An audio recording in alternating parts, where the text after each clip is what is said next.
lover, it's Brittany here. Thanks so much for tuning in to my channel and to this video. We are home, and guess what? We are about to dive into the summer. So I wanted to drop by and offer you a little bit of a resource and talk about something that's really important for dancers.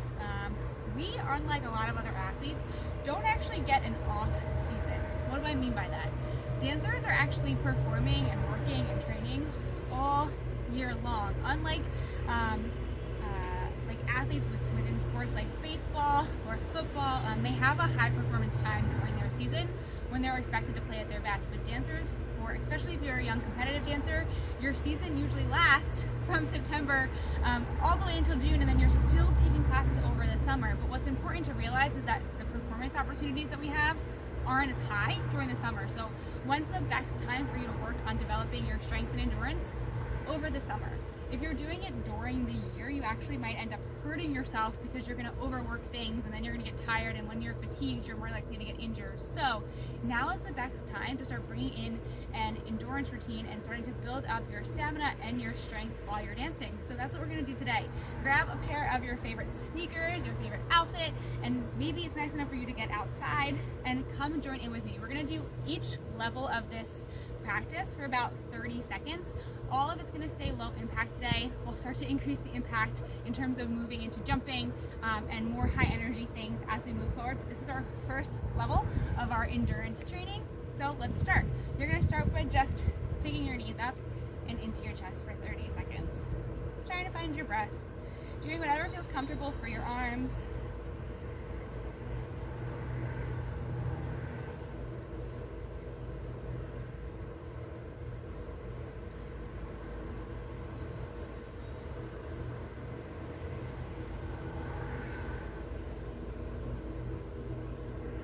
Keep breathing. That's going to be the hardest part of all of this. Keep breathing. And now we're going to go to kick back. So I want you to keep a wide stance. Again, doing what feels comfortable with your legs. I'm keeping a wide stance and I'm just kicking to the back. So this is all going to start to just engage our glutes. We're trying to keep our hips squared through this.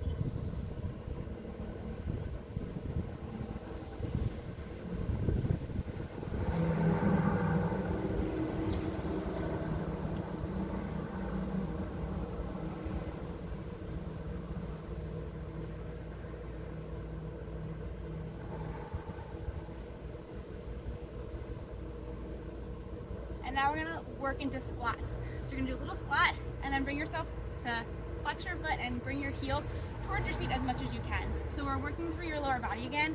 And then we're also getting a nice lengthening through our quad muscles, which in dancers tend to be super overworked. So as I said, we're going to go through each one of these for about 30 seconds. But as we start to increase our level of movement, our level of activity, and your heart rate starts to go up, if you find that you need a moment, take a breath and pause, and then get back into it when you're ready. Again, doing whatever feels comfortable with your arms.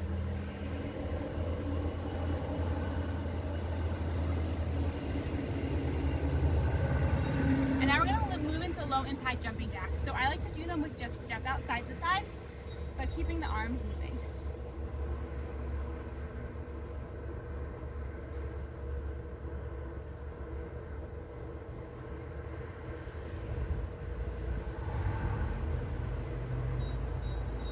Starting to build your breath. Maybe you're feeling a little bit of warmth. I'm feeling warmth already. Thank goodness there's a breeze.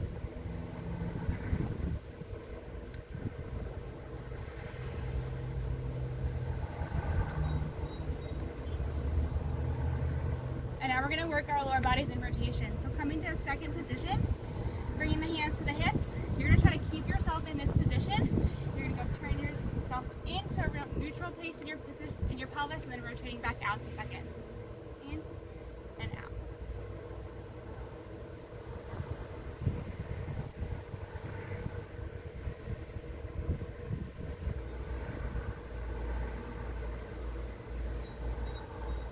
We're going to do this one for only 15 seconds, and then we're going to come to a parallel plie, little baby demi squat.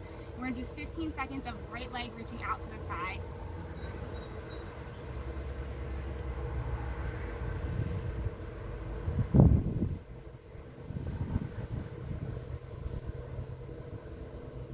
And now we're going back to those rotations. Going back to your second finding a neutral hip bones are facing the same direction, and then you're rotating out, going in opposite directions with your knees.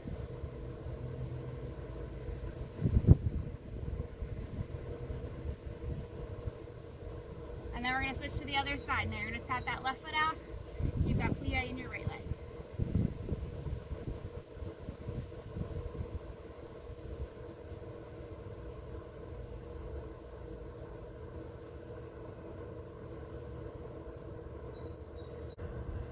Okay, let's work a little bit more through levels. So turn towards your left. You're going to step your left foot back into a lunge, let your hands come down to the ground, and then bring yourself all the way back up and try to balance on that left leg like you're coming into a passe. Try to balance on your right leg like you're coming to a passe.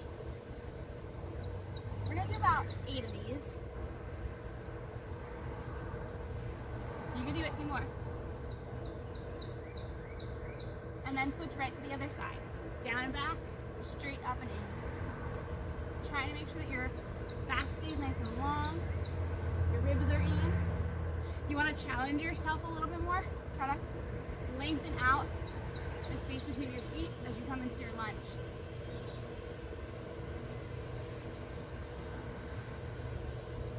Good, and now let's move through a little bit. You're going to go reach across in that second position. Other side, reach across. So we're building up your stamina. This whole first video is just about getting your whole body moving without even doing anything with a lot of impact or doing a lot of jumping. We're able to get our whole bodies working, and that's going to build up our heart rate, whole body integration. It's going to help us build our stamina. So now we're going to go over it quickly. So you reach us over, taking a little active stretching here while we're doing whole body movement. Keeping the body nice and long.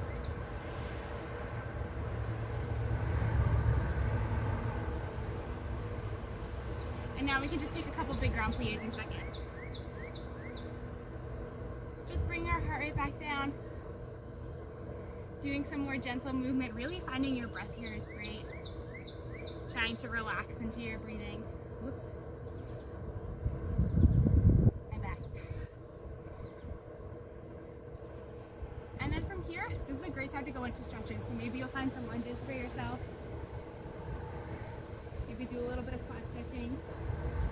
Again, stretching is for the intent of trying to lengthen. The best time to do it is after you're warm.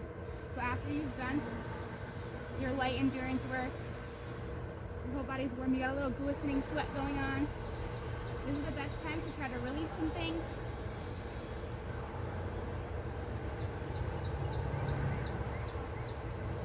Always remembering to listen to your body.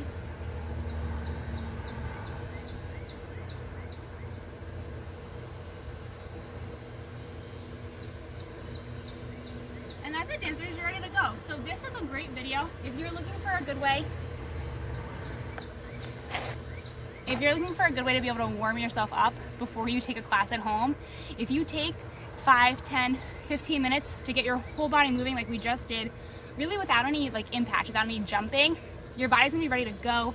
You're gonna be breathing better, you're gonna be connected and more aware of what you're doing, and then you can work on releasing some things to help you really get optimal use of your muscles and use of your body while you're dancing. And then you can head into class, and I bet you'll feel better when you're dancing. So remember, dancers, this summer is your only quote-unquote off season. And a lot of you might not even have that long of time to be off. You might be hopping right back into classes after a week or 2 of a break. So know that resting is extremely important. A lot of dancers actually end up getting injured, myself included. We end up getting injured because of all of the overworking we're doing. So take the time to rest. Allow your body some downtime to just unwind for a week or 2, and then start building yourself in to this gentle endurance practice. I'll be coming at you guys with the next couple of levels of where I would take this endurance practice over the 6 to 8 weeks of summer, so that you have another rest period before you head back into the studio and you're back to dancing really strong and reaching your goals. Thanks so much for tuning in, and I'll see you guys on the next video.